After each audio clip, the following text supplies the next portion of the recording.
Good morning and happy Wednesday. I've got some stuff for you this morning. Be sure and fasten your seatbelt and stick around. And thank you yesterday. Thank you for the 69 likes I had after yesterday's live stream. That is wonderful news to see. Boy, we got a lot of stuff today to talk about, and it's getting interesting. So let's start with this. Right now, we have 5,617 homes on the market. That's down 231 from yesterday. That's a typical Tuesday, Wednesday event. That number will start climbing again on Thursday, Friday, and then Saturday. But the one number that sticks out to me this morning is that coming soon listings have dropped by 200 homes. Could it be that coming soon has lost its luster? Coming soon happens for a couple of reasons. The MLS added it about a year and a half ago, and that you get to put it on the market saying this is going to be coming up in 2 weeks or in a week. And it gives you time to get the listing ready to go. It gives these sellers time to prepare the house. But in the meantime, you're previewing it. You're saying, hey, this is going to be for sale. And sometimes coming soon is just used to build anticipation for the weekend. So you put it on a Tuesday and say, it's going to be available this Saturday. You can only see it on Saturday and Sunday. We're reviewing offers on Monday. But we're having a softening now, so maybe some of that is starting to change. So what do I mean by softening? Well, here's my 7-day moving average. It moved just a little bit. You can see that homes under contract kind of went up a little bit there, and then the blue line represents the new listing. So there's a difference of around 200, I believe, as I go down my little number chart here, 232. Versus we were averaging about 400. It's just a couple day anomaly, so nothing major. But we continue to watch it all the time. So let's talk about what I have in the title here, and that is that no, the FHA will not be offering 40-year loans. Ginnie Mae sent out a press release last week that could create some confusion for those readers who only skim. What do they call it? Skim the lead. They spelled lead wrong. The opening paragraph states that the agency is creating a new pool of mortgages for securitizing the secondary market.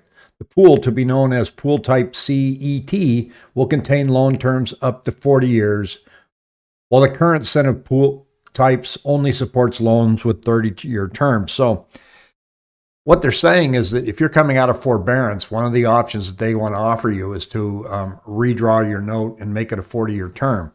And the reason that this has to let everybody know that they're not offering 40-year loans as a product for you to go out and purchase a home, and that whenever you see a headline, there's going to be some confusion. You remember when the central banks took their base interest rate down to zero?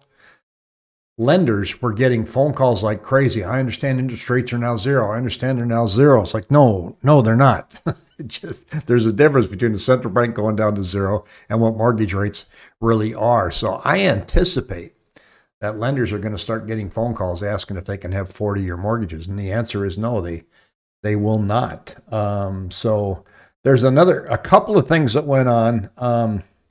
This is some breaking news that happened here. It said that the High Court says the CDC lacks authority. In a 5-4 ruling Tuesday evening, the U.S. Supreme Court said the Centers for Disease Control and Prevention, CDC, lacked authority to implement a blanket nationwide eviction moratorium.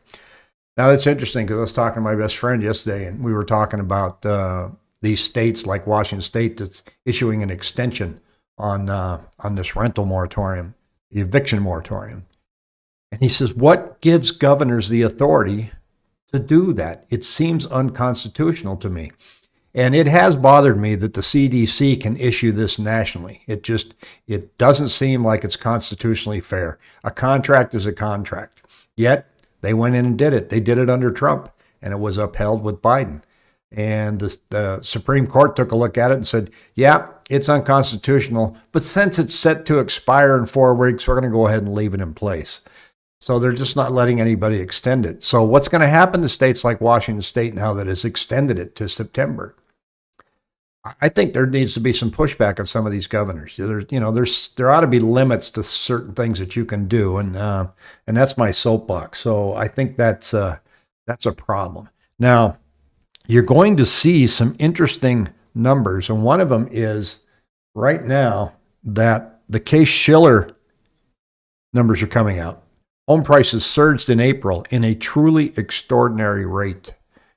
And you come down here, look at the chart. Here's the home prices right there. This is going to be the news of the week, but this is April. I mean, May numbers went up even farther. We have previously suggested that the strength in the U.S. housing market is being driven part by reaction to COVID pandemic as potential buyers move from urban apartments to suburban homes. April's data continued to be consistent with this hypothesis. Price gains have been expanding for the past 11 months as buyer demand continues to outstrip supply. Now, that's the main headlines. Phoenix was number one again, followed by Seattle, and you're going to see many, many, many articles about this. And Case-Shiller kind of lags a little bit. But what you are seeing, and you and I are seeing together, is that, for one thing, mortgage applications near a new 18-month low. Mortgage applications fell sharply last week, affecting both refinance and purchase. An 18-month low. People are not going after the mortgage applications. Let's look at the Cromford Index. A couple of weeks ago, we commented that the rate of decline for the Cromford Market Index was less than the rate of increase during the first quarter. This is no longer the case, as can be seen from the chart below. Look at that. That's steep. That's going down. Now, 100 is considered a balanced market. We're still at 410. But here's what they say. The CMI is dropping quickly. The number of active listings is increasing by roughly 300 a week, and we see that in the 7-day moving average, don't we? The number of showings is in decline. The number of contracts getting signed is getting smaller as each week goes by. All this makes sense when prices leap over 35%. Demand is suppressed and supply stimulated. The obvious question is how far this trend will go before it levels out. The honest answer is nobody knows. Buyers are more cautious now than they were in 2005. Sellers' normal first reaction will be denial. Some will blame their agent. I got a chuckle out of that. These sellers will probably be complaining that they're not getting the views and offers that their house deserves. This is because they have quickly become accustomed to a frenzied market. They will now need to be readjusted. The market it still favors sellers, but buyers will start to gain a little more respect.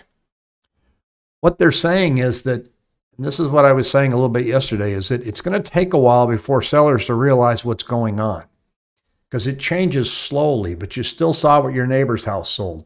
You're still at a barbecue and your other next door neighbor and friends are telling them how fast homes are selling in their neighborhood. And you feel like you can get this really high price for your home and you list it. Meanwhile, in the background, things are starting to slow down a little bit and you're not getting anywhere near the showings that you thought you should get. You're going to blame it on somebody. You're going to blame it on the real estate agent's photos were not good. I thought I told you to do this and do that. That's what they mean by denial. So now if you're thinking of selling, it's not panic time. It's just that you won't be able to shoot for the moon, as some of those examples I showed you a few days ago, asking 600,000 and then 11 days later lowering it to 490. Those days are behind us now. So you need to price realistically and you'll sell it just fine. They're still going quite briskly out there right now. Remember, the Cromford Index is well above the normal level of 100. We're at 430. So it's pretty brisk out there. So it's not going to be something that is going to be a problem. You're still going to sell your home, but just don't expect to get, $100,000 more than what the home is actually still worth. The CFPB updates servicing rules to ease transitions from forbearance. This is critical. This is that they're trying to make it as easy for you to get out of forbearance as you possibly can get. And it's saying that the government stakeholders involved in the various pandemic-related forbearance programs appear to be directing their full attention to their upcoming expirations. Now, this is totally different than what you saw in 2006 and 2008. Back then, there was nobody that was going to modify your loan. In fact, they told you, don't call, we're not even going to contact you until you're 90 days late. So it's totally different now. They're trying to put together programs. And in this, looking at the number of loans in forbearance, it declines to 2 million. National Association of Realtors kind of broke it down a little bit.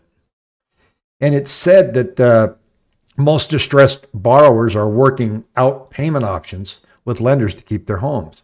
Of the homeowners who exited forbearance during June 1 to June 13th, 7.5% exited forbearance by refinancing their home or selling their home, and less than 2% ended in a short sale or a foreclosure. That's a really tiny number. However, 15.3% of borrowers have exited forbearance without loss mitigation in place, which means that they still owe a lot of back payments, past due payments, and they just got out of the forbearance plan, but they still owe the money. They're not having the proper conversations. That's why the CFPB came in and said, look, you've got to be proactive. You've got to get a hold of these people, and you got to get them in front of this problem. September 2020 to June 21, that yields about 400,000 borrowers who exited without a loss mitigation plan. Now, that's a big number, but that's national, so I still don't see that being a problem. They're showing the percentage of distribution here is what's going on. There's 27.6% of people did a partial claim. Borrowers who continued to make their monthly payments even when they were in forbearance was 24%. Borrowers who didn't make their monthly payments and exited without a loss, 15.3%.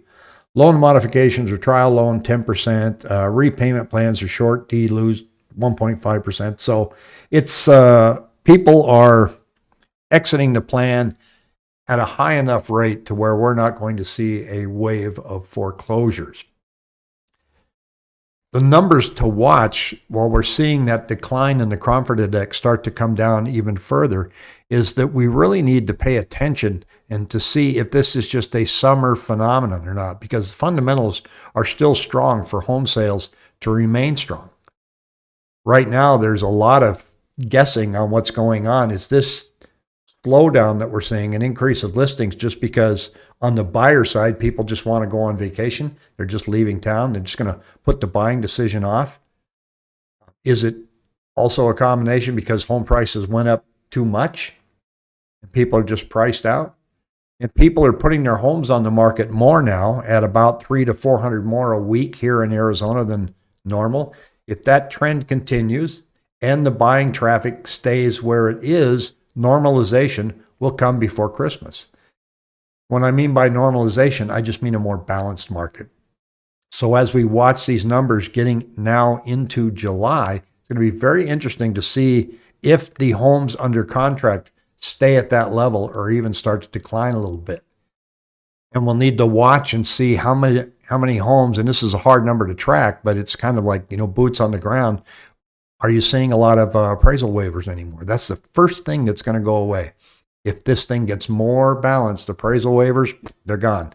So that will be very good for buyers. And it's not a dire situation for sellers. There's nothing wrong with pricing your home at market value and selling it in a week, and that will continue. So your increases right now of 3.5% a month will start to tamp down. Probably by August, maybe we'll be seeing 2%. That's anybody's guess. It really depends on what these numbers do. But it's not dire. It's not panic time for buyers or sellers, particularly sellers, because when you start hearing this news of a slowdown, sellers are going to panic. But right now, keep in mind, a lot of sellers are looking at this new Case-Shiller from April showing unprecedented price growth, and they're like, oh man, let's list and let's put it up here. And that's when they're going to discover that it's actually starting to slow down a little bit. So it's going to be an interesting month to watch.